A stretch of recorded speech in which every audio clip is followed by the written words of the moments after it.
Di Indonesia terdapat spot selancar anti-mainstream.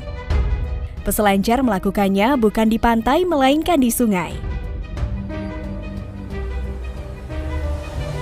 Untuk urusan tinggi gelombang, jangan ditanya lagi sob. Keganasan ombaknya tak kalah dengan ombak yang ada di pantai. Saat puncak bulan purnama, akan terbentuk ombak setinggi 4-6 meter dengan panjang gelombang hingga ratusan meter. Nah sob, di Kabupaten Pelalawan, Provinsi Riau, Indonesia mengalir sungai dengan ombak tinggi yang bisa ditunggangi. Yakni Sungai Kampar, dikenal memiliki ombak tinggi yang disebut dengan ombak Bono atau Bono Wave. Ombak ini bergerak dari muara desa di Pulau Muda menuju desa Teluk Meranti dan Tanjung Mentangor. Jarak yang ditempuh Bono ini adalah sejauh 50-60 km, menyisir sepanjang daerah aliran sungai dengan kecepatan rata-rata 40 km per jam. Semakin menjauh dari muara, maka tinggi ombak akan semakin mengecil, tak lebih dari 70 cm hingga 1 meter. Uniknya, ombak besar ini mengalir berlawanan dengan arus sungai.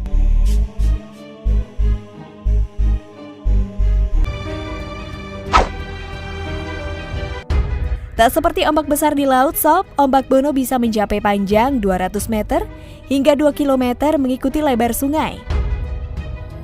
Sedangkan Sungai Kampar sendiri memiliki panjang sekitar 413 km dengan hulu di Kabupaten 50 Kota, Sumatera Barat, dan bermuara di Selat Malaka.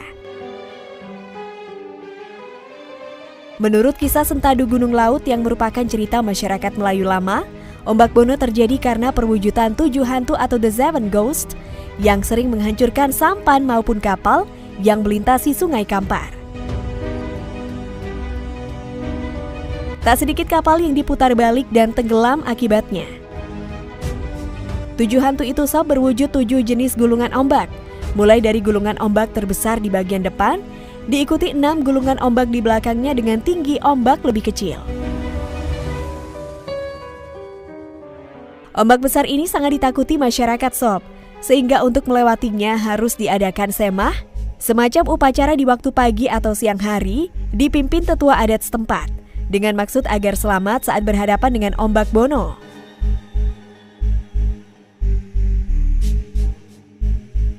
Masih dari kisah yang sama sob, ombak Bono juga dijadikan ajang uji nyali bagi setiap pendekar Melayu pesisir untuk meningkatkan keahlian bertarung mereka.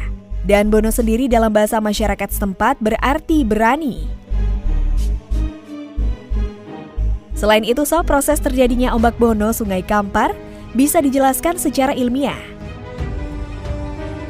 Secara ilmiah, ombak Bono Sungai Kampar terjadi akibat pertemuan arus sungai yang menuju laut dan arus laut yang masuk ke sungai akibat gelombang pasang.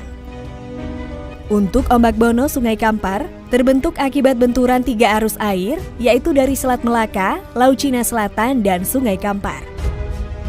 Akibat benturan ini terbentuk ombak Bono di muara Sungai Kampar yang bisa mencapai ketinggian 4-5 meter. Biasanya sebelum terjadi ombak Bono Sungai Kampar, diawali bunyi desingan. Selanjutnya terdengar bunyi gemuruh air. Bunyi gemuruh tersebut semakin lama semakin keras dan muncul gelombang besar yang disebut dengan Bono Wave tersebut. Fenomena Bono tidak terjadi setiap hari di Sungai Kampar. Sobat dapat menyaksikan ombak besar Bono pada bulan Oktober hingga Desember, ketika puncak musim hujan saat debit air Sungai Kampar sedang tinggi. Ombak Bono juga dapat kalian saksikan pada Februari hingga Maret.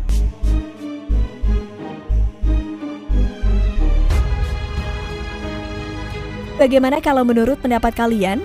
Jangan lupa untuk tulis komentar kalian di bawah ini ya.